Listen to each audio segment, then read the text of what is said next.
Kelahiran kembali Dewa Abadi tanpa nama bab 401 siapa? Indra Dion dengan cepat memudar. Dia sepertinya tidak bisa mengedarkan keinginannya, dan dia dengan cepat kehilangan kendali atas auroranya. Bahkan ketika organnya melambat, ada satu hal yang menjadi jelas. Ini tidak dimaksudkan untuk membunuh Dion. Jika itu masalahnya, lalu mengapa belati itu sengaja berhenti di depan jantungnya? Jika jantung Dion rusak, situasi ini hampir tidak bisa diselamatkan. Tapi, kematian Dion bukanlah satu-satunya tujuan orang ini. Mereka ingin dia menderita, bukan hanya secara fisik, tapi secara emosional. Meskipun pemikiran Dion melambat, dia masih bisa berpikir lebih cepat daripada orang kebanyakan. Dia segera menyadari fakta bahwa orang ini sepertinya bermaksud agar Ri melihat bahwa mereka ada di wajah Madeline sebelum mereka menghilang. Dion tidak pernah menyangka sedetik pun bahwa itu benar-benar Madeline setelah dia merasakan belati itu menusuknya. Dia tidak akan menyia-nyiakan sel otaknya untuk mempercayai hal seperti itu. Tapi, hal itu tidak membuat situasi menjadi lebih buruk. Dia tahu dia tidak bisa fokus pada hal lain selain membalikkan situasi ini. Meskipun tujuan orang ini bukan untuk membunuh Dion, itu hanya dalam jangka pendek. Dion tidak ragu bahwa jika teknik ini diberikan waktu yang cukup, dia pasti akan mati. Dia bisa merasakan apa yang dimaksud dengan rasa sakit yang kuat dan menyelidik, tetapi pada saat ini, itu tidak cukup untuk membuat Dion tidak nyaman. Tapi, dia bisa merasakan bahwa jumlahnya terus meningkat seiring berjalannya waktu. Vitalitas yang mengalir melalui nadinya sekarang begitu kuat sehingga ironisnya menjadi kerugian baginya. Organ-organnya perlahan-lahan mengkristal dengan teknik aneh ini. Tetapi, pada saat yang sama, jantungnya terus memompa.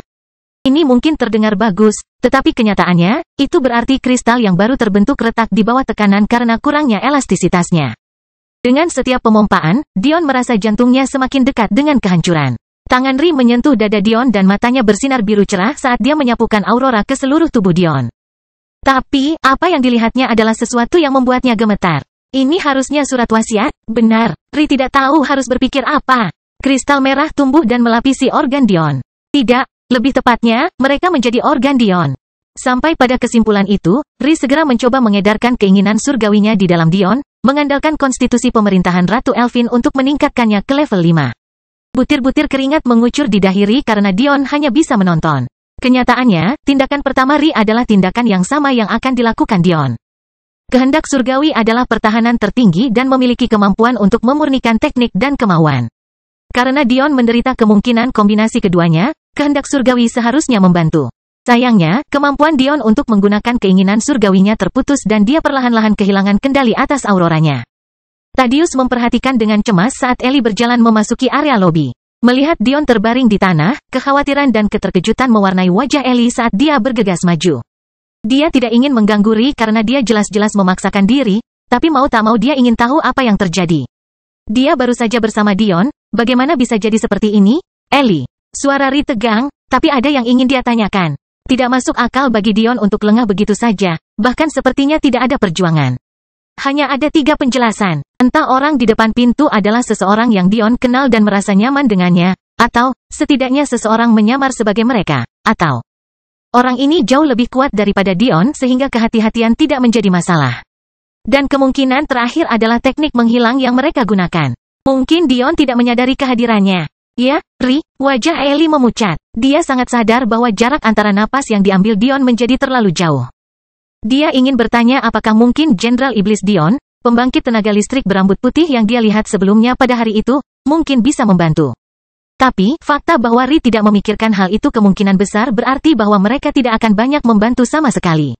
Apakah ada wanita cantik luar biasa yang Dion kenal? Alis Ri berkerut. Awalnya Ellie mengira itu adalah pertanyaan konyol untuk ditanyakan mengingat keadaannya.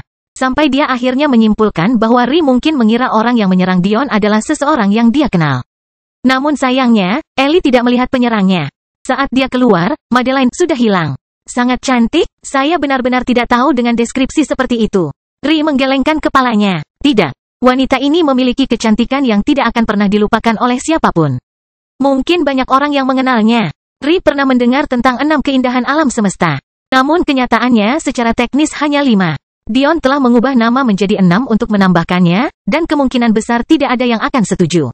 Konon, Ri sudah melihat banyak dari mereka. Dia telah melihat Ulu, Ebony dan Saru. Dan, meski dia tidak tahu nama gadis terakhir, Ri yakin dia juga pernah melihatnya. Jika Dion mampu berkomunikasi secara efektif, dia pasti tahu bahwa yang keempat adalah kecantikan dari klan Dewa Kami, Dewi Jepang. Maafkan aku, Ri, satu-satunya orang yang terpikir olehku adalah Madeline. Tapi, jika itu Madeline, maka saya yakin dia adalah orang yang menyamar. Itu tidak banyak membantu kami. Tangan Ri gemetar saat rasa frustrasinya memuncak. Kehendak surgawinya tidak membuahkan hasil dan sepertinya pertanyaannya juga tidak membantu. Jika dia melihat keempat wanita cantik itu, maka yang kelima adalah Madeline. Tapi, Madeline tidak memiliki rambut dan mata ungu seperti yang dikatakan Dion padanya. Dan, Madeline juga memakai kacamata, tapi wanita ini tidak. Mengapa mereka mencoba menipu Dion dengan representasi seseorang yang jauh dari apa yang dia kenal sebagai Madeline? Lalu siapa dia sebenarnya? Kelahiran kembali Dewa Abadi tanpa nama bab 403 segera. Tapi, jika Ulu menceritakan kejadian itu kepada suaminya, pasti Dion akan mati. Jiwa suci atau tidak, Dion tidak cocok untuk 10 besar. Dalam banyak kasus, mereka lebih tua 1 atau 2 dekade darinya, dan mereka memiliki akses terhadap pengalaman dan kekuasaan yang tidak dimilikinya. Meski Ulu menginginkan dia mati, dia tidak bisa membiarkannya, namun belum. Suaminya adalah kekuatan di balik kerajaan mereka dan dia adalah otaknya. Setidaknya, itulah yang akan terjadi ketika mereka cukup kuat untuk mewarisi tahta mereka. Ulu belum bisa membiarkannya menjadi liar, meskipun itu demi dia. Dia juga tahu dia tidak bisa melibatkan para tetua Nyx karena mereka berurusan dengan sesuatu yang jauh lebih penting. Sesuatu yang ada hubungannya dengan mengapa suaminya terlambat datang. Yang dibutuhkan Ulu sekarang adalah Dion untuk dirinya sendiri. Masalahnya adalah dengan adanya Sapientia, kemungkinan besar sekarang ada dua pihak yang memahami betapa pentingnya dia. Hal ini membuat segalanya menjadi lebih sulit, namun bukannya tidak mungkin. Sederhana saja sebenarnya, yang harus dilakukan suaminya hanyalah melawan dan menghajar Dion tanpa ada keinginan untuk membunuhnya. Tidak apa-apa Raja, Ulu melepaskan penis suaminya dan membungkuk ke tepi yang terbaik untuk menempatkan kepalanya di antara kedua kakinya. Ada sesuatu yang membebani pikiranku. Sebuah tangan besar menuju ke kepala Ulu, menggenggam segumpal rambut dengan kuat untuk mengontrol gerakannya. Tidak ada yang perlu dikhawatirkan, Ulu. Misinya berjalan dengan baik. Saya dan beberapa orang lainnya harus mencari pengalaman, kami bahkan tidak berpartisipasi dan tidak pernah berada dalam bahaya nyata. Meski suami Ulu, Zabia, mengatakan hal ini untuk menenangkan istrinya, dia juga sedikit marah karenanya. Dia tidak suka diperlakukan seperti anak kecil. Ulu mengangkat kepalanya, terengah-engah sebelum dia menyelipkan lidahnya ke batangnya, bukan itu maksudku. Sepertinya aku telah menemukan orang bijak iblis. Sayangnya, orang lain juga mengetahui hal ini. Iblis bijak, pilnya, maksudmu, para tetua kita tidak berada dalam posisi untuk mengalihkan perhatian mereka seperti ini. Menarik ahli seperti itu tidak mungkin dilakukan saat ini. Zabia berkata setelah merenung. Satu hal yang jelas, apa yang mereka lakukan bahkan lebih penting daripada prospek Dion berada di pihak mereka. Kamu akan terkejut mengetahui bahwa orang bijak iblis itu baru berusia 18 tahun, kata Ulu hati-hati. 18, bagaimana mungkin? Kekuatan jiwanya seharusnya baru mencapai tahap suci. Namun, budidaya energinya sangat tertinggal jauh. Dia adalah talenta dunia lain. Zabia mengangguk, saya mengerti maksud Anda sekarang. Tidak ada teknik jiwa apapun yang tersedia, bahkan dari alam semesta kita, yang mampu memungkinkan dia memanfaatkan kekuatannya sepenuhnya. Apalagi alam semesta ini, tangan halus Ulu dengan lembut memainkan bola Zabia, membuatnya kehilangan akal sehatnya. Artinya dia kemungkinan besar sebanding dengan ahli pengumpul esensi tingkat rendah hingga menengah. Dia bukan tandinganmu. Sambil mendengus, Zabia menarik napas dalam-dalam. Jadi, apa yang kamu ingin aku lakukan? Sederhana. Selama turnamen, itu harus dilakukan sebelum akhir untuk meredam kecurigaan. Kalahkan dia. Lalu, saat dia paling rentan, gunakan salah satu segel budakmu padanya. Zabia terkejut dengan permintaan ini. Sebagai talenta planet Nyx, dia tentu saja diberikan perlindungan, bahkan lebih dari Ulu. Hal ini karena meskipun usianya sudah sekitar 28 tahun, sama seperti istrinya, ia sudah siap untuk melangkah ke tahap suci. Faktanya, satu-satunya alasan dia tidak melakukannya adalah karena turnamen ini. Segel ini tidak setingkat yang digunakan Ulu pada Ri. Membandingkan keduanya seperti mengharapkan manusia untuk bertarung melawan ahli yang transenden. Ulu tidak bisa membandingkannya, meskipun turnamen dunia pada akhirnya mengikuti gaya round robin. Bagaimana kami dapat menjamin bahwa dia akan berhasil sejauh itu? Bahkan jika dia melakukannya, bagaimana jika dia mengundurkan diri? Zabia bertanya-tanya. Jangan lupa ya suamiku, dia curang untuk masuk 10 besar. Artinya, dia sudah mendapat tempat di babak final turnamen. Sedangkan untuk mengundurkan diri, dia terlalu sombong untuk melakukan hal seperti itu. Beritahu dia bahwa kamu adalah suamiku dan itu sudah cukup. Bibir halus Ulu mengunci ujung tebal Zabia, menikmati cairan kental yang mengalir ke tenggorokannya. Setidaknya aku masih bisa menikmati ini. Dia berpikir dengan puas. Bahkan, dia bahkan membayangkan sensasi kecil di pinggangnya membayangkan Dion dipukuli tanpa ampun hingga tunduk oleh suaminya. Tuan, pinjamkan saya beberapa batu dao. Madeline memiliki senyum cerah di wajahnya. Dia terlalu bersemangat untuk melihat Dion, tapi pertama-tama, dia harus mencari tahu di mana Dion berada. Dia tidak bisa terbang tanpa tujuan mencarinya, itu akan menjadi terlalu konyol bahkan untuknya. Alis Esther mengerut seolah-olah dia berada di dalam. Jelas sekali bahwa perhatiannya teralihkan oleh sesuatu dan itu bahkan lebih jelas terlihat dari kenyataan bahwa dia bahkan tidak menanggapi pertanyaan keterlaluan Madeline. Dao Stone bukanlah sesuatu yang mudah diakses oleh keluarga Sapientia. Faktanya, jika orang tahu Dion memiliki cincin berisi barang-barang itu, akan ada perlombaan untuk mencurinya darinya. Bahkan pil Ratu Peri Dion hanya dijual seharga puluhan batu dao dan itu terjadi setelah perang penawaran yang keterlaluan. Menguasai, Madeline menepuk bahu Esther, mencoba menarik perhatiannya. Madeline memiringkan kepalanya dengan bingung. Dia belum pernah melihat tuannya bingung atau terganggu. Apa yang sedang terjadi? Batu dao. Apakah kamu memilikinya? Madeline bertanya lagi. Batu dao. Esther memandang muridnya dengan sedikit kebingungan. Madeline tiba-tiba kembali dengan riasan lengkap dan tanpa kacamata. Bagi klan lain, hal ini mungkin bisa diabaikan. Tapi, ada alasan mengapa Sapientia memiliki mata dan kacamata emas. Kejeniusan baris pertama mereka yang tiba-tiba memecahkan cetakan itu agak aneh. Jangan konyol, kata Esther sambil tersadar. Siapa yang punya batu dao untuk dibagikan seperti ini? Ditambah lagi, kamu hanya akan meminta untuk bunuh diri jika kamu mencoba menggunakannya. Madeline cemberut. Dia tidak bisa memberitahu tuannya dengan baik mengapa dia membutuhkannya, kalau tidak, dia akan mendapat jawaban tidak yang lebih tegas. Dion telah mengatakan bahwa dia tidak akan membuatnya menunggu lama untuk bersamanya, tetapi Madeline memaksakan dirinya untuk bersikap realisme. Mungkinkah Dion benar-benar siap membawanya pergi sekarang? Sambil menghela nafas, Madeline berjalan ke kamarnya. Dia menyesal tidak memiliki batu dao, tapi hanya sedikit yang bisa dia lakukan. Ketika dia bersama Amethyst, Valet Phoenix dengan menarik berusaha keras untuk menghancurkan kacamatanya tetapi meninggalkan cincin dan kalung spasialnya sendirian. Setelah Madeline selesai menyerap warisan itu, gerbangnya sudah lama ditutup. Jadi, dia menjadi sedikit putus asa. Jika dia tidak pulang, butuh waktu berbulan-bulan sebelum gerbang dibuka dan dia melihat Dion lagi. Tapi, Amethyst merasa kasihan padanya dan membantunya. Dengan sisa jiwa terakhir yang dia tempati di dunia ini, dia menggunakan sisa batu dao Madeline untuk menggerakkan susunan teleportasi keluar dari gerbang dan menuju planet Nayat. Meski begitu, itu berarti Madeline sudah kehabisan tenaga dan hanya bisa menunggu beberapa minggu mendatang untuk menemui Dion. Sesampainya di kamarnya, Madeline melangkah ke sebuah ruangan yang dia sebut sebagai rumah selama hampir 2 tahun. Setelah melepas kipaunya dan meluncur ke tempat tidur, Madeline menyandarkan kepalanya untuk melihat bulan purnama melalui jendela besar. Sampai berjumpa lagi. Kelahiran kembali Dewa Abadi tanpa nama bab 404 memprediksi. Di titik paling tengah benua persilatan, terdapat sebuah kastil dengan proporsi tak terhitung yang bercampur di antara gunung-gunung keagungan. Tempat ini adalah tanah suci budidaya, pusat energi alam dan rumah bagi klan paling bergengsi di bumi, klan Belmont. Sejarah mereka panjang, tapi tidak selalu gemilang. Faktanya, dalam sebagian besar keberadaan mereka, mereka adalah pelayan para ahli yang lebih kuat. Namun, salah satu ahli ini membesarkan mereka dan memungkinkan mereka menjadi klan dewa kerajaan dengan proporsi yang luar biasa. Klan dewa kerajaan yang diwaspadai banyak orang. Ada alasan mengapa Connery Sapientia begitu penasaran mempelajari makam dan buku sejarah mereka. Keluarga Belmont adalah klan yang diselimuti misteri bahkan hingga hari ini. Raja mereka saat ini, Ayah Elwing, jarang muncul di depan umum.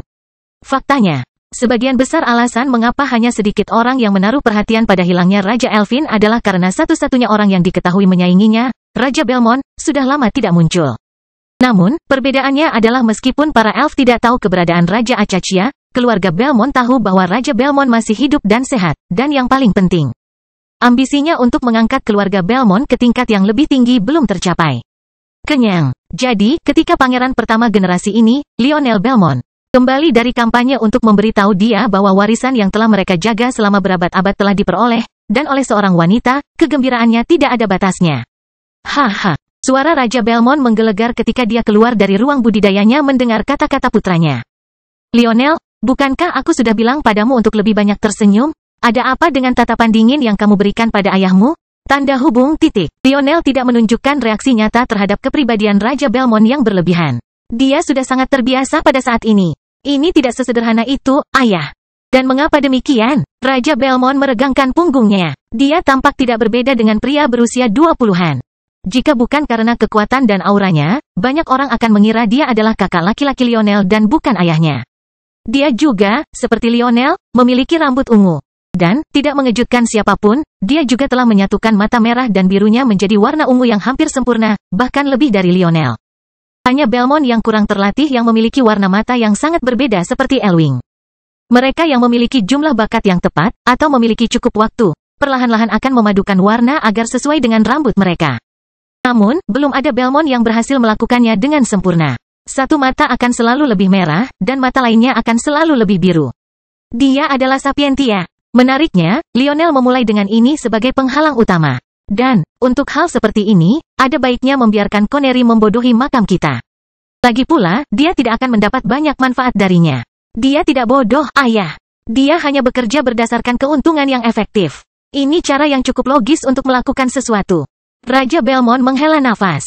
Itulah sebabnya, meski bakatmu jauh melebihi saudara-saudaramu, aku belum memberimu gelar pangeran pertama secara resmi. Lionel sepertinya tidak terlalu terguncang dengan ini. Dia tahu ayahnya pada akhirnya akan menyerah. Bukannya dia memfavoritkan anak-anaknya. Itu hanya karena kamu terlalu muda. Umurmu masih terlalu banyak, jangan berpura-pura itu karena karakterku yang cacat. Dengarkan kamu, bersikap kasar pada ayahmu sendiri. Saya harus mendatangkan Big Red untuk membantu mendisiplinkan Anda. Raja Belmont mendengus. Bahkan Lionel mau tak mau mengejang mendengar julukan itu. Hanya Raja Belmont dan Raja Acacia yang berani menyebut ayah Ava, kepala Sicarius, merah besar. Katakan padaku, Lionel, menurutmu bagaimana kekuatanku bisa melebihi kepala klan Dewa Kerajaan dan Raja Akasia lainnya? Sikap Raja Belmont yang ceria menghilang. Digantikan oleh sikap seorang ahli saat dia mengalihkan pandangannya ke arah putranya. Anda tahu, itu adalah sesuatu yang saya tidak punya ruang lingkup atau pemahamannya. Jadi, kenapa kamu bertanya? Lionel tidak banyak berpikir sebelum menjawab. Dia menganggap pertanyaan ini konyol. Bagaimana dia, betapapun berbakatnya dia, bisa membedakan antara ahli yang bisa menghancurkannya seperti semut? Jika kamu harus menebak, tebakan apa itu? Memahami putranya, Raja Belmont sudah siap menerima jawaban ini. Menurutku kamu lebih lemah. Mengapa lagi Anda menunggu waktu seperti yang Anda miliki? Itu mungkin bukan salahmu, kamu juga terlihat lebih muda dari mereka. Raja Belmont menggelengkan kepalanya, inilah yang saya maksud. Anda melihat orang sebagai persamaan sederhana. Untuk ditambah dan dikurangi. Bagimu, jika aku cukup kuat, kita seharusnya sudah menjadi klan Raja Dewa. Mengapa tetap menjadi klan Dewa Kerajaan? Lionel tetap diam. Ayahnya benar sekali, itulah pemikirannya. Ayahnya jarang tampil di depan umum dan menghabiskan seluruh waktunya berkultivasi. Mengapa ia menyia-nyiakan tahun-tahunnya seperti ini? Dalam beberapa minggu mendatang, perubahan besar akan terjadi. Mungkin hal-hal ini akan membantu Anda menempatkan segala sesuatunya dalam perspektif yang tepat. Orang-orang akan mengejutkan Anda. Hal-hal yang Anda anggap sederhana, tidak akan sesederhana itu sama sekali. Dan mungkin Anda bahkan mulai menyadari kesalahan Anda sendiri. Wajah Lionel tidak menunjukkan perubahan nyata atas pernyataan ayahnya. Berbeda dengan anak-anak kebanyakan, Lionel belum pernah melihat ayahnya sebagai sosok puncak yang tiada tandingannya. Bahkan, Lionel jarang sekali berinteraksi meski dengan ibunya sendiri. Apa yang dikatakan ayahnya sekarang hanya terdengar seperti alasan seorang pria yang tahu bahwa kekuatannya tidak cukup. Mungkin, jika Lionel lebih memperhatikan, dia akan tahu bahwa ya, Raja Belmont merasa kekuatannya tidak mencukupi. Tapi, bukan karena alasan yang dipikirkan Lionel. Berbeda dengan Lionel, Raja Belmont sangat menyadari perubahan arus di planet lain. Tidak luput dari perhatiannya bahwa dari 4 planet, 2 diantaranya, planet Nyx dan planet Mino, membawa serta 3 klan yang belum pernah didengar oleh siapapun. Hanya dalam 100 tahun untuk merombak sistem klan dewa dan dewa kerajaan di sebuah planet? Apalagi ketika para ahli puncak hidup begitu lama, itu tidak masuk akal. Yang juga tidak luput dari radar Raja Belmont adalah pergerakan halus klan dewa Ragnar terhadap perubahan ini. Tapi, yang cukup menarik, ada satu hal yang bahkan Raja Belmont tidak perhitungkan. Lagi pula, bahkan dengan pengalamannya selama berabad-abad, bagaimana dia bisa memprediksi pentingnya seorang anak laki-laki berusia 18 tahun? Kelahiran kembali Dewa Abadi tanpa nama bab 405 semoga sukses. Aku akan mengingat kata-katamu ayah. Lionel berkata dengan lemah meskipun sudah memikirkan kata-kata itu. Tapi, masalah ini bukanlah masalah yang bisa kita abaikan. Seperti yang sudah saya katakan, tawaran sudah dikirimkan ke Connery. Faktanya, kamu masih mengatakan itu tidak sesederhana itu membuatku berpikir ada sesuatu yang kamu sembunyikan dariku. Tiba-tiba, sisi kekanak-kanakan Raja Belmont muncul lagi. Jangan bilang padaku, Raja Belmont menyeringai. Apakah kamu terlalu takut untuk berbicara dengan gadis Madeline ini? Jika Anda membutuhkan nasihat tentang wanita, mengapa Anda tidak datang kepada saya lebih awal? Lionel kehilangan kata-kata. Mengapa ayahnya tidak serius? Sebenarnya masalahnya ada pada Dion, tetapi Lionel tidak tahu bagaimana reaksi ayahnya jika dia mencoba mencuri pengantin orang lain. Tapi, Lionel juga tahu, dari adiknya Elwing, bahwa Dion ini bukanlah seseorang yang pergi hanya karena otoritas yang dimiliki klan Dewa Kerajaan. Jika dia membiarkan ayahnya mengumumkan pernikahan, kemungkinan besar Dion akan bereaksi keras. Itu bukan masalah berurusan dengan Dion.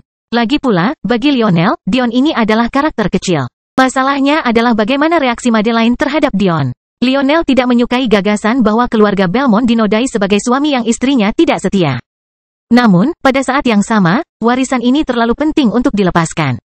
Dia sudah berencana untuk merayu Madeline, tapi setelah berbulan-bulan bersamanya, gadis itu tidak menunjukkan tanda-tanda ketertarikan. Lionel tidak mengerti bagaimana dia bisa kalah dari siapapun. Namun, logika menyatakan bahwa dia memerlukan pendekatan baru.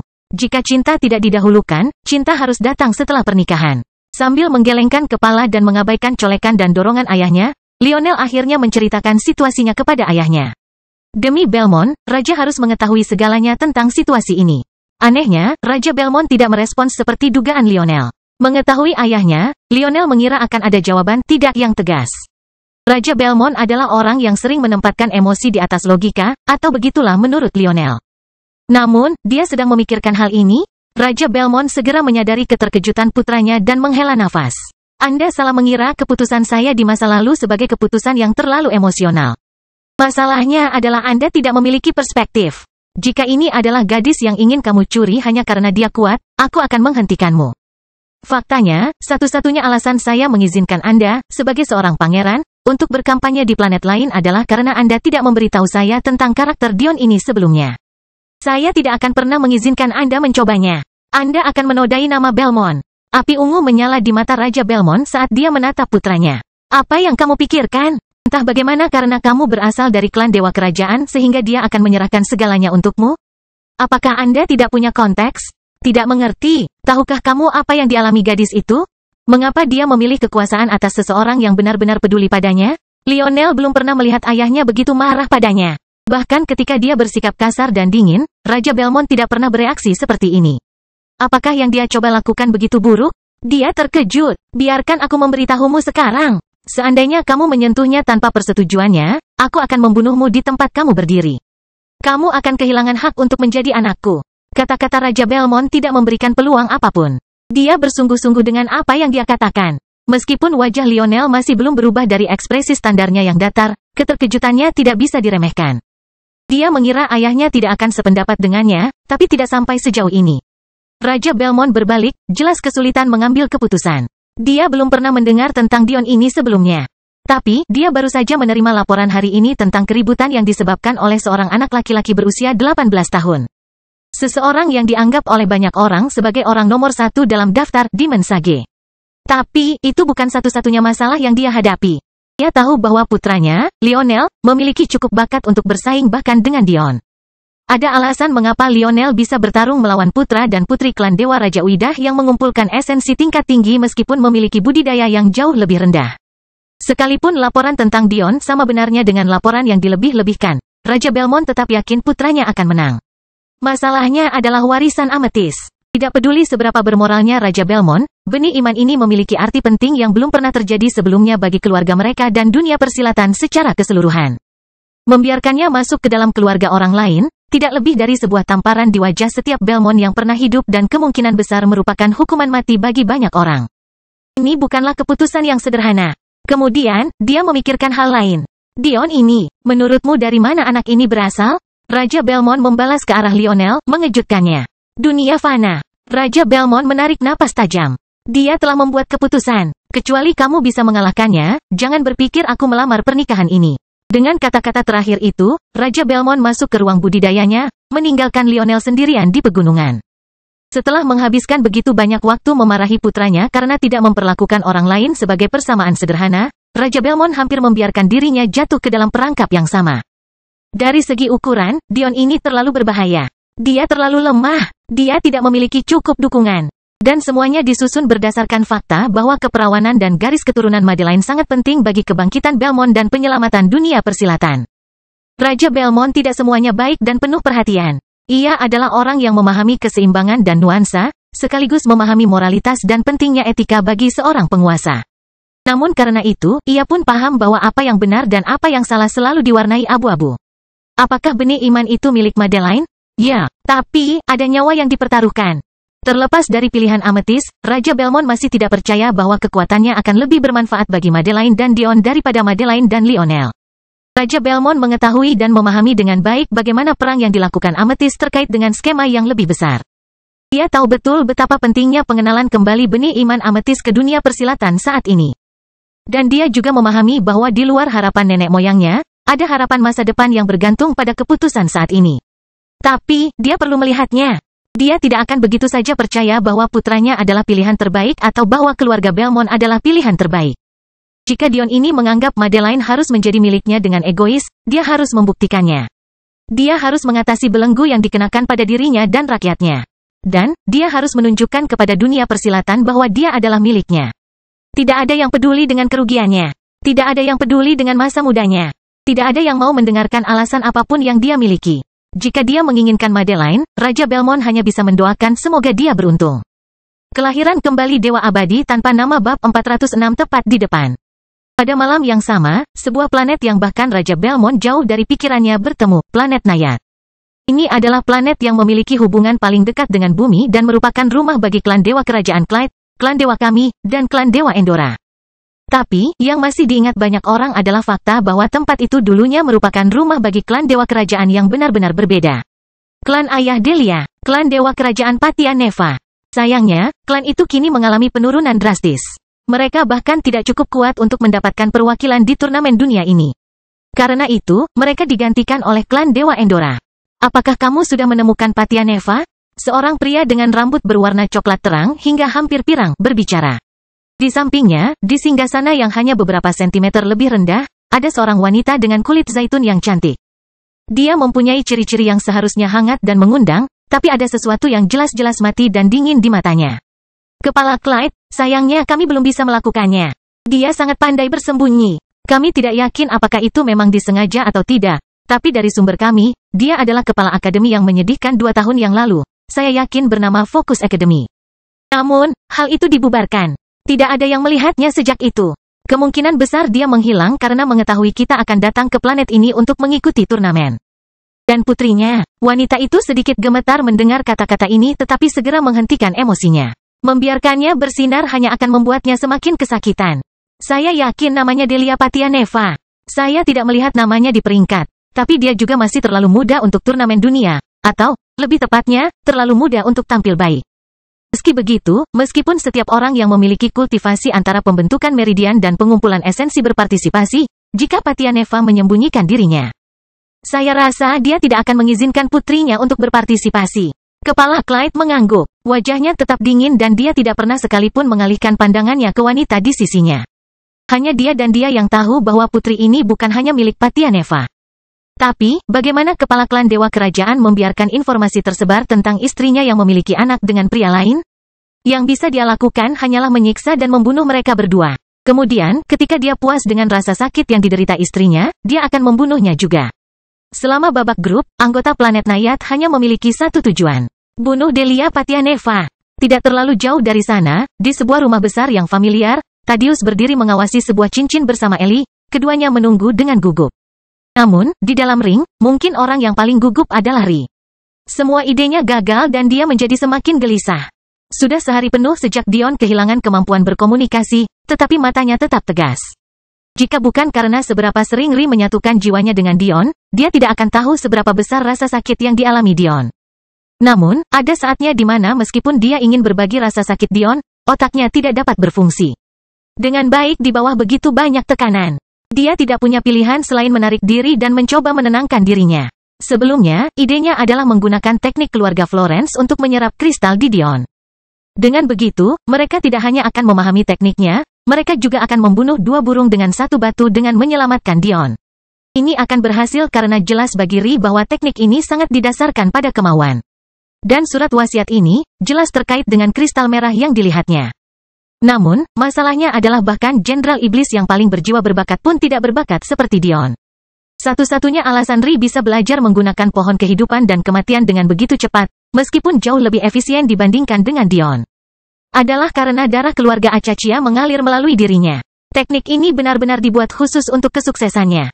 Tidak ada seorang pun yang dapat mempelajari teknik jiwa secepat Dion tanpa bantuan booster semacam itu. Jadi, Ri tanpa daya mencoba hal lain sementara dia berharap salah satu Jenderal Iblis akan segera mempelajari teknik tersebut. Meski begitu, dia tidak menaruh banyak harapan. Teknik setingkat teknik Elfin kuno adalah Dever. Dan, untuk mengukur secara akurat betapa sulitnya mempelajari teknik jiwa, Dion pernah berkata bahwa Ri akan membutuhkan waktu setengah tahun untuk belajar menggunakan Dever jika dia mengerahkan seluruh kemampuannya. Dan itu hanya untuk babak pertama tahap pertama. Ri memiliki bakat jiwa yang relatif biasa-biasa saja. Jadi dia berharap Jenderal Iblis yang lebih berbakat akan dapat mempelajari teknik keluarga Florence lebih cepat daripada yang dia bisa. Tapi, masalahnya adalah dia terlalu meremehkan Dion. Dia melakukan hal-hal yang tampaknya mustahil dengan begitu mudahnya sehingga bahkan Ri, yang berada di dekatnya sepanjang waktu, telah lupa betapa sulitnya hal itu. Biasanya itu adalah hal yang hebat, tapi sekarang, itu adalah hal terburuk di dunia. Berapa minggu atau bahkan bulan yang diperlukan untuk mempelajari teknik keluarga Florence? Awal tahun baru tinggal kurang dari 8 minggu lagi. Apakah itu cukup waktu? Apakah Dion akan bertahan selama itu? Bisakah dia mengatasi rasa sakit seperti itu untuk jangka waktu yang lama? Ri ingin putus asa, tapi dia dengan paksa menahan diri. Dia harus memikirkannya, apakah ini solusi yang Dion ingin dia temukan? Atau apakah dia memikirkan hal lain? Sebenarnya, Dion telah memikirkan solusi yang jauh lebih efisien daripada ini dalam beberapa menit setelah penderitaannya. Masalahnya adalah dia tidak bisa mengkomunikasikannya. Dia menyesali kenyataan bahwa Little Black tidak ada di sini, atau dia bisa menggunakan koneksi mental mereka untuk menyampaikan cukup banyak hal agar dia bisa mengerti. Tapi, dia jelas tidak bisa membentuk hal seperti itu dengan Ri. Mungkinkah, Dion hanya bisa menghela nafas? Dia frustrasi, tapi dia tidak bisa marah pada Ri. Dia mencoba yang terbaik. Bahkan jika hubungan mental berhasil karena sisi setengah binatang Ri, bagaimana dia mengomunikasikan hal seperti itu padanya? Dia adalah istrinya. Dia tidak mungkin memperlakukannya seperti hewan peliharaan, bukan? Ada sesuatu yang terasa salah tentang hal itu. Lagi pula, dia memperlakukan Zaire kecil seperti adiknya, jadi meskipun secara fungsional berbeda, perasaannya tetap sama dalam. Apapun itu, tidak masalah, sudah terlambat untuk melakukan hal seperti itu. Dia hanya bisa berharap untuk hal lain. Dion ingin menggeliat, tapi dia tidak bisa bergerak. Pikirannya telah melambat sejauh ini sehingga dia membutuhkan waktu hampir 1 jam untuk menyelesaikan pemikiran sederhana itu saja. Jika dia membiarkan keadaan menjadi lebih buruk, dia mungkin tidak akan bisa berkomunikasi dengan Ri meskipun mereka membentuk hubungan mental. Ayolah Ri, kamu pasti bisa. Jawabannya ada tepat di depan Anda. Kelahiran kembali Dewa Abadi tanpa nama bab 407 menurutku begitu. Keesokan paginya, dan Ri tentu saja belum tidur. Dia terpecah antara memeriksa kemajuan para Jenderal Iblis dalam penguasaan teknik keluarga Florence dan tetap berada di sisi Dion untuk melihat apakah dia dapat memperlambat perkembangan teknik tersebut dan menghasilkan beberapa ide baru. Akhirnya, Alidor dan adik perempuannya Kayara pun keluar. Sejak Dion membawa mereka ke dalam ring, dia telah memperlakukan mereka dengan baik dengan menyediakan makanan anggur surga, bahan budidaya, dan ruang hidup mereka sendiri. Dia tidak menanyakan apapun pada Alidor dan membiarkannya. Alidor telah melihat penyimpangan budidaya Dion dari kejauhan, tetapi dia segera menyadari tidak ada yang bisa dia lakukan, dan karena itu memutuskan untuk mundur. Alidor tidak menyukai gerakan yang sia-sia atau tindakan yang tidak logis, dan dia merasa kehadirannya tidak masuk akal pada saat itu. Tapi, situasi ini agak aneh dan dia cukup tertarik. Meski begitu, dia juga tidak ingin mengganggu apapun karena dia juga tidak punya solusi. Permeasi ethereal terlalu mendominasi untuk digunakan sebagai obat dalam situasi seperti ini. Dia hanya akan menghancurkan Dion. Tentu saja ini tidak berarti bahwa kecerdasan Alidor kalah dengan kecerdasan Dion. Untuk semua maksud dan tujuan, perbedaan kecerdasan antara Dion dan Alidor kecil dalam banyak hal. Aurora bawaan Dion yang sempurna mungkin memungkinkan dia mencapai kesimpulan lebih cepat daripada Alidor, tetapi jika diberi waktu, tidak ada alasan bagi Alidor untuk tidak dapat mencapai kesimpulan yang sama. Namun, fakta bahwa Alidor belum menemukan solusi bahkan setelah 1 hari berlalu sementara Dion telah menemukan solusi sejak lama hanya berarti satu hal, Dion mengetahui sesuatu yang Alidor tidak tahu. Dan untungnya untuk situasi yang ada, Ri juga menemukan jawabannya. Melirik Alidor dan mengusap kepala Kayara, Ri memfokuskan kembali perhatiannya pada Dion yang terbaring di rumput dunia batin. Ri terlalu takut untuk memindahkannya lebih dari yang sudah mereka lakukan. Apa pendapatmu tentang situasi ini? Saya pikir jika dia mati, saya akan bebas. Kata-kata Alidor menyebabkan suara dengusan samar terdengar dari Dion sebelum dia langsung menyesalinya. Dia memiliki keinginan untuk tertawa pada saat itu sehingga dia secara tidak sengaja mengeluarkan suara. Tapi, itu hanya menyambutnya dengan gelombang rasa sakit yang lebih parah dari sebelumnya. Namun, Ri menganggap ini tidak terlalu lucu, menyebabkan dia menatap tajam ke arah Alidor yang datar. Jawab pertanyaannya, jika aku tahu, aku akan memberitahumu. Kutukan suamimu kepadaku tidak hanya mengikatku untuk tidak bertindak melawannya, tapi juga melakukan yang terbaik untuknya. Saya tidak punya pilihan selain memberitahu Anda jika saya mengetahui sesuatu karena jika tidak, meskipun ketentuan kedua tidak ada, secara tidak langsung saya akan menyebabkan kematiannya. Yang, sekali lagi, akan menyebabkan masalah saya. Alidor menjelaskan perlahan. Ri berbalik, mengharapkan jawaban seperti ini. Apakah menurut Anda dia punya solusinya? Ri merasa agak canggung membicarakan Dion seolah-olah dia tidak ada, tapi tidak ada cara untuk berkomunikasi dengannya. Saya pikir karena saya tidak melakukannya, dialah satu-satunya orang yang akan melakukannya. Jawaban Alidor singkat dan padat. Bahkan ada pujian yang aneh dan tertutup untuk Dion yang menurut Ri sangat menarik. Tapi, lebih tepatnya, karena hubungan tuan dan budak yang kami miliki, saya dapat merasakan sebagian besar keinginannya. Saat ini, dia belum putus asa. Namun, harapan itu tidaklah abstrak, harapan itu berpegang pada sesuatu yang nyata. Itu berarti dia adalah orang bodoh yang hanya memiliki keyakinan buta. Atau, dia sudah tahu ada solusinya. Dan, jika yang terakhir, Ri mengangguk, artinya, itu adalah sesuatu yang dia ketahui, namun Anda tidak mengetahuinya. Artinya, saya lebih mungkin memahaminya dibandingkan Anda. Setelah Ri sampai pada kesimpulan itu, Alidor meraih tangan adik perempuannya dan pergi. Dia memiliki kewajiban untuk melakukan yang terbaik untuk Dion, yang dalam situasi itu berarti membiarkan Ri menemukan petunjuk ini. Setelah pekerjaannya selesai, dia bisa menyerahkan sisanya padanya. Kakak, apakah kamu baik-baik saja menjadi budak? Kayara cemberut tentang hal ini sejak kakaknya memberitahunya apa yang terjadi. Alidor tidak menginginkannya, tetapi Kayara terlalu cerdas sehingga pada akhirnya tidak bisa memahaminya sendiri. Bagaimanapun, Alidor telah berubah dari musuh Dion, menjadi tinggal di lingkaran spasialnya. Agak aneh, siapa yang tidak keberatan menjadi budak? Alidor merespons dengan cara biasa. Lalu kenapa kamu tidak membuka segelnya? Kamu sangat ahli dalam hal itu, bukan? Alidor berhenti sejenak pada pertanyaan ini. Bukan karena dia tidak memikirkannya, dia hanya tidak pernah mewujudkannya. Di satu sisi, itu terlalu berbahaya. Tindakan melepas segel secara teknis bertentangan dengan Dion. Dan kedua, adik perempuannya melihatnya sebagai yang terhebat, tapi kali ini bukan itu masalahnya. Alidor tidak sepenuhnya memahami bagaimana seorang remaja laki-laki yang beberapa tahun lebih muda darinya memiliki jiwa yang begitu kuat, tapi hal itu tidak dapat disangkal. Kebenaran yang tidak ingin dia akui adalah meskipun dia berpikir untuk mencoba, ada kemungkinan 0% dia akan berhasil. Alidor menghela nafas, mengungkapkan emosi terbesar yang dia rasakan sejak dia memeluk adik perempuannya hari itu. Saat ini, dia berguna. Dia mengizinkan kami untuk berlatih dan memberikan tingkat keamanan tertentu yang tidak dimiliki gerbang tersebut. Jika kita berada di dalam gerbang saat ini, seperti biasanya, kita akan selalu berada dalam bahaya. Secara logika, ini adalah langkah terbaik bagi kami untuk maju. Selama dia tidak menyentuhmu dan tujuannya tetap menaklukkan alam semesta, aku akan mendapatkan semua yang kuinginkan. Keamanan Anda dan kehancuran Uidah. Terlepas dari perkataan Alidor, Kayara masih tetap kecewa dan sedih. Dia tahu kakaknya hanya punya dua tujuan hidup itu. Tapi, terkadang, dia ingin kakaknya hidup untuk dirinya sendiri. Bagaimana mungkin dia bisa melakukan hal seperti itu sebagai budak? Kelahiran kembali Dewa Abadi tanpa nama bab 408 apa yang akan terjadi? Ri dibaringkan di rumput dekat Dion, kepalanya di dada dan pikirannya berpacu. Perasaan yang Dion berikan padanya benar-benar berbeda sekarang. Tidak ada yang nyaman dengan detak jantungnya, tidak stabil. Suaranya malah terdengar tegang dan tidak terdengar seperti dentuman yang tenang dan menggelegar seperti biasanya. Lebih buruk lagi, dagingnya terlalu dingin untuk disentuh. Rasanya seperti berbaring di atas meja logam yang tertutup daging. Namun, Ri terus berbaring di sana, masih menganggap tempatnya di sini lebih menarik dibandingkan tempat lain manapun di dunia. Sesuatu yang kamu tahu, tapi Alidor tidak, kata Ri lembut. Alidor baru pergi beberapa saat yang lalu, bahkan belum genap 5 menit berlalu. Tiba-tiba, Ri memikirkan sesuatu yang membuatnya terlonjak. Dion terkekeh dalam hati mendengar reaksi ini, sudah waktunya. Aku harus menghukummu setelah aku sembuh. Namun, pada saat Dion menyelesaikan pemikiran ini, Ri sudah pergi dengan hanya memikirkan satu tujuan. Segera, Ri mencapai area khusus dari lingkaran spasial. Karena dunia spasial ini menampung makhluk hidup, tidak selalu nyaman menggunakannya untuk menyimpan benda mati seperti senjata. Namun, Dion lebih suka memiliki satu cincin, hanya menggunakan cincin lain dalam kasus khusus seperti pemakaman MS. Everdeen. Ini berarti Dion harus meninggalkan area terpojok di dunia spasial untuk semua hal yang dianggap penting. Secara teknis, Dion hanya perlu fokus pada sesuatu atau seseorang untuk mengeluarkannya dari ring.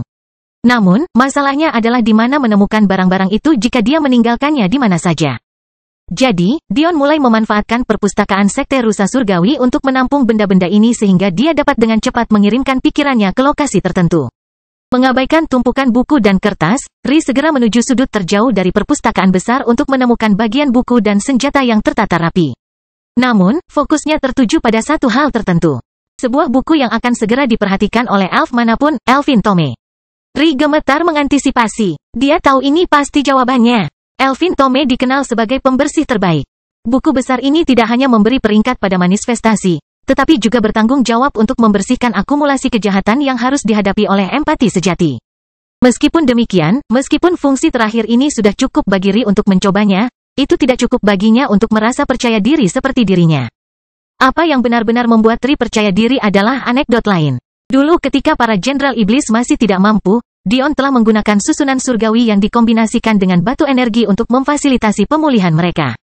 Ri ingat dengan sangat jelas bahwa Dion pernah memberitahunya bahwa para jenderal iblis berada di bawah pengaruh teknik yang merampas pikiran dan tubuh mereka. Namun teknik ini tidak berbahaya. Orang bijak iblis ingin memperpanjang umur jenderal iblisnya, dan karena itu, tidak punya pilihan selain melakukan ini. Konon, lebih dari 1 tahun berlalu di bawah susunan ini, namun para jenderal iblis tidak menunjukkan tanda-tanda akan bangun. Meskipun mereka telah kehilangan wujud iblisnya dan tampak seperti manusia, efek dari teknik ini masih ada. Dion tidak mengetahuinya pada saat itu, tetapi dengan kecepatan kerja susunan celestialnya, dibutuhkan 1 dekade lagi, mungkin lebih, untuk membangunkan para jenderal iblis. Namun, ada sesuatu yang mengubah semua itu. Saat Dion tidur selama 3 hari 3 malam setelah membangunkan manifestasinya, Elvin Tome yang dimilikinya muncul dalam tidurnya. Cahaya menyapu cincin spasialnya, dan segera mempengaruhi para jenderal iblis. Menyebabkan mereka bergerak-gerak dan kemudian terbangun. Pada akhirnya, karena peristiwa inilah Dion dapat menghubungkan Elvin Tome dengan True Empaths, sehingga memahami peran pembersihan yang dimainkannya. Sekarang, Ri yakin Elvin Tome akan berguna. Satu-satunya masalah adalah berapa lama waktu yang dibutuhkan. Tidak diragukan lagi bahwa teknik orang bijak iblis itu lebih kuat. Jika harus diberi peringkat, tidak diragukan lagi itu akan menjadi teknik keilahian puncak jika bukan teknik legendaris yang melampaui level itu. Namun, awalnya itu tidak berbahaya. Jenderal Iblis telah membuat sebuah titik untuk membiarkan tekniknya memiliki kemungkinan untuk dibatalkan. Lagi pula, apa gunanya jika seseorang tidak pernah bisa membatalkannya? Ini berarti bahwa meskipun teknik orang bijak iblis sepenuhnya bersedia bekerja berdampingan dengan kehendak surgawi Dion dan pembersihan Elvin Tome, apapun teknik ini pasti tidak akan begitu ramah. Masalah kedua adalah sesuatu yang lebih bernuansa. Sesuatu yang Ri tidak pahami karena dia tidak memiliki cukup pengetahuan tentang teknik asli Demon Sage. Elvin Tome bukanlah pembersih serba bisa. Artinya, itu hanya bisa membersihkan satu hal spesifik jiwa. Ini karena, seperti yang dikatakan nenek moyang Elvin Tome termasuk di antara 33 senjata surgawi dan bagian dari 11 kategori jiwa bersama dengan langkah kebangkitan Aurora. Apa yang Dion ketahui, yang tidak diketahui Ri, adalah bahwa kehendak surgawinya sudah cukup untuk membersihkan tubuh para jenderal iblis.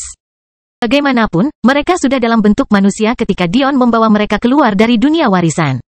Yang dibutuhkan Elvin Tome bukanlah untuk membersihkan tubuh mereka, tetapi untuk membersihkan jiwa mereka. Inilah sebabnya mengapa mereka tampak sangat sehat tetapi belum bangun, itu karena pikiran mereka belum pulih sepenuhnya. Mengetahui hal ini, masalahnya menjadi jelas.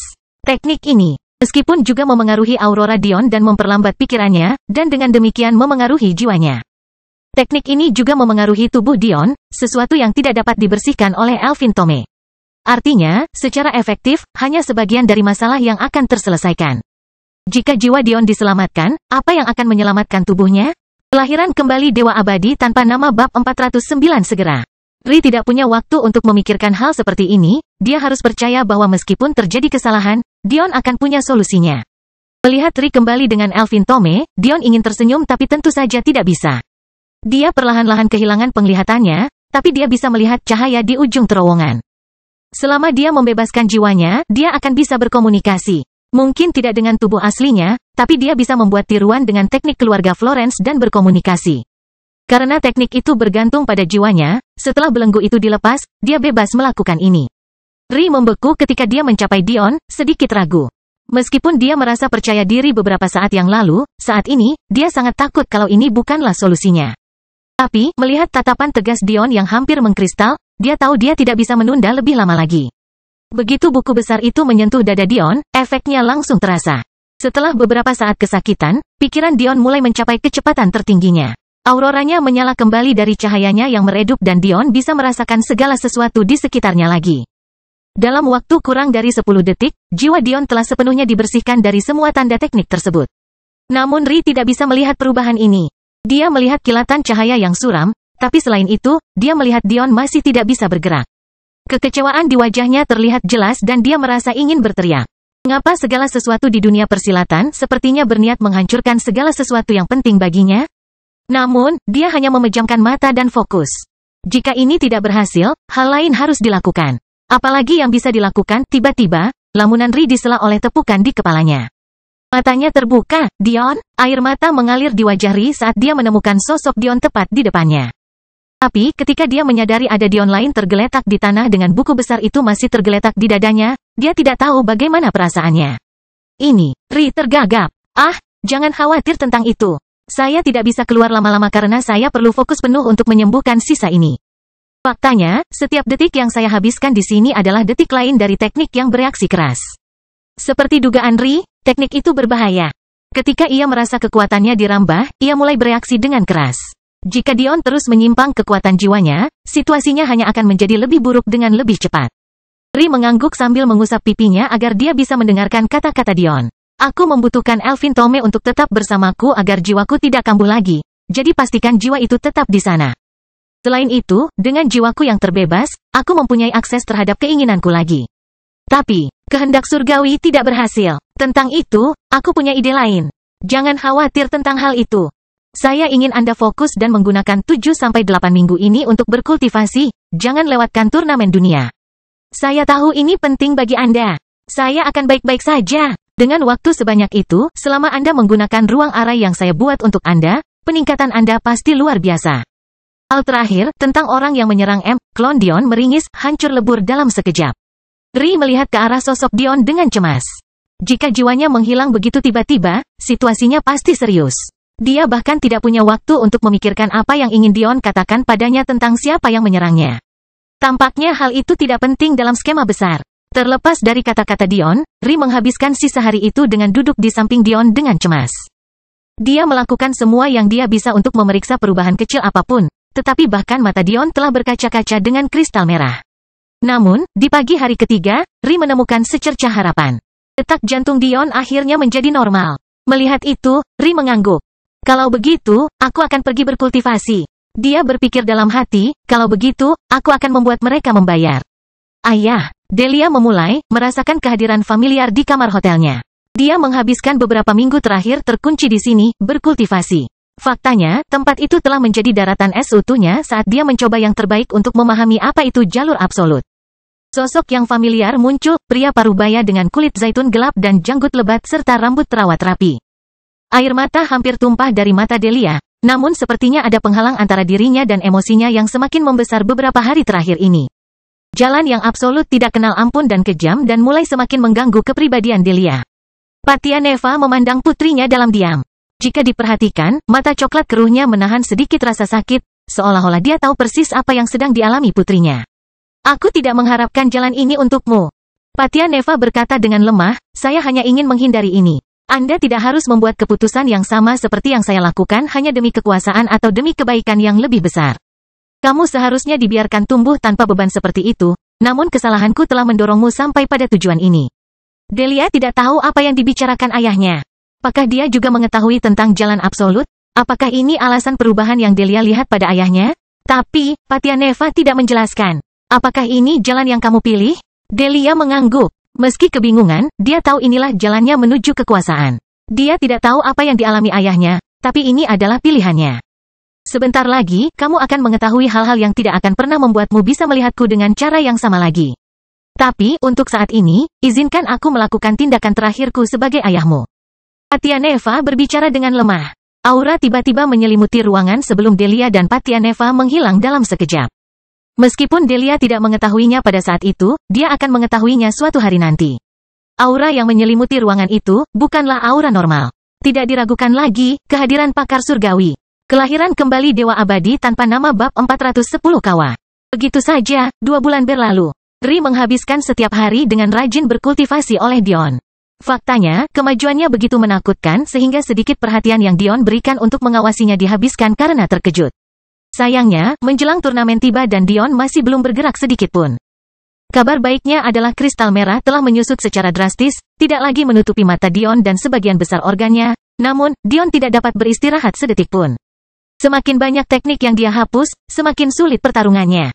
Dia tidak tidur selama 2 bulan, malah menghabiskan setiap momen dalam kesakitan dan perselisihan yang tak ada habisnya.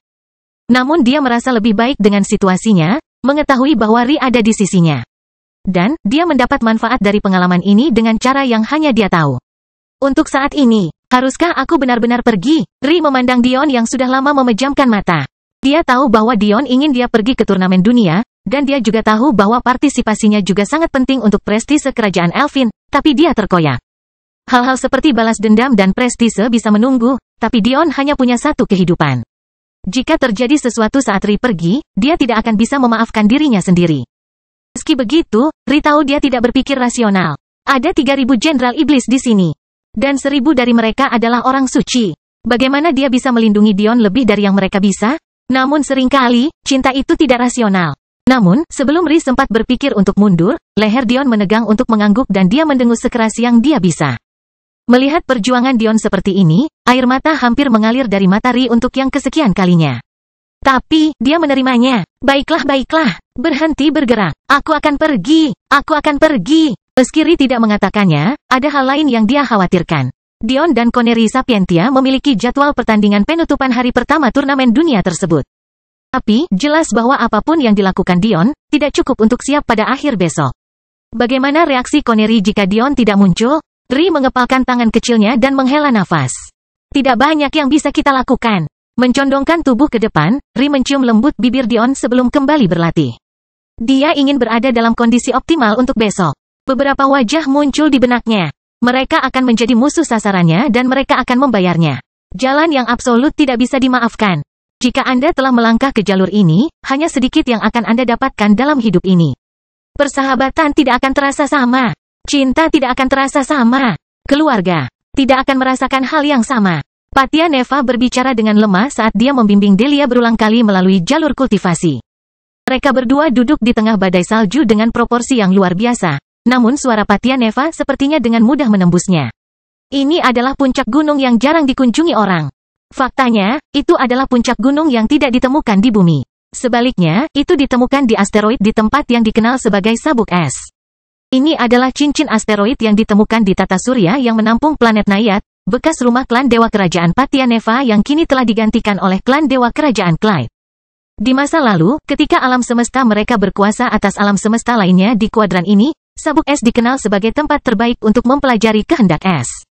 Ini bukan hanya karena lingkungannya. Sabuk es adalah rumah bagi sejumlah besar inti jurang es sehingga sangat efisien untuk mempelajari keinginan es di sini. Namun seiring berjalannya waktu, tempat ini menjadi tempat yang sudah lama terlupakan. Baru setelah Patia Neva menemukannya kembali dan menggunakannya untuk mendorong dirinya menjadi ahli seperti sekarang, barulah ilmu itu mulai digunakan lagi. Kenyataannya adalah bahwa sebagai alam semesta yang dulunya sangat terkenal, rumah mereka menampung banyak situs inti jurang yang tidak aktif. Masalahnya adalah karena tempat-tempat itu dulunya dibatasi dan dirahasiakan oleh klan-klan yang kuat, begitu klan-klan itu musnah karena peperangan. Klan-klan yang lebih kecil tidak mempunyai pengetahuan yang diperlukan untuk menemukan tempat-tempat suci tersebut. Faktanya, bahkan jika mereka mengetahui lokasinya, sangat sedikit yang bisa bertahan menghadapi kenyataan pahit tersebut. Jika Patia Neva tidak ada di sana untuk melindungi Delia tidak hanya dari keinginan yang dikeluarkan oleh inti jurang yang jumlahnya sangat banyak, tetapi juga untuk melindunginya dari kenyataan keras di luar angkasa, dia akan mati. Mustahil untuk bertahan hidup di luar angkasa tanpa budidaya seorang suci atau jika Anda tidak memiliki perangkat untuk melindungi diri Anda sendiri. Faktanya, Patia Neva sendiri hampir mati saat pertama kali datang ke sini meski sudah menjadi orang suci. Di masa muda Patia Neva, dia selalu penasaran. Klan Patia Neva memiliki kedekatan yang aneh. Mereka memiliki garis keturunan ganda untuk kehendak alam dan kehendak es. Hal ini tampaknya sangat bertentangan dan aneh jika ditemukan dalam satu garis keturunan. Namun, seiring berjalannya waktu, Patya Neva mengetahui bahwa meskipun keinginan alami mereka alami dan berasal dari lahir, keinginan es mereka memiliki kemiripan yang dibuat-buat sehingga menyebabkan Patya Neva bertanya-tanya. Mengapa? Setelah itu, dia berhipotesis bahwa pasti ada sumber es yang kuat di dekatnya yang memberi mereka dorongan ini dan karena Patya Neva adalah salah satu klan tertua di planet Nayat. Mereka menunjukkan efek paling drastis dari sumber es yang kuat ini. Sayangnya, Patya Neva sangat benar. Namun, jalannya untuk melindungi rahasianya telah menyebabkan kehancuran klannya, terpisahnya keluarganya, dan penderitaan selama bertahun-tahun yang hanya bisa dia salahkan pada dirinya sendiri. Namun, dia tetap melakukannya. Karena ini bukan hanya tentang melindungi dirinya sendiri. Hari itu, saat pertama kali menginjakan kaki di asteroid tersebut, dia bertemu dengan satu-satunya wanita yang pernah dia cintai selain Ibu Delia. Sayangnya, dia sudah berjanji pada pria lain, tidak pernah memberi kesempatan pada Patya Neva. Jika bukan karena dia, Patya Neva akan mati tanpa mengetahui bagaimana hal itu bisa terjadi. Hari itu, dia tidak hanya mendapatkan pandangan hidup yang segar, tapi juga teman-teman yang terus dia lindungi hingga hari ini. Nama wanita itu adalah Kawa Acachia, Ibu Ri.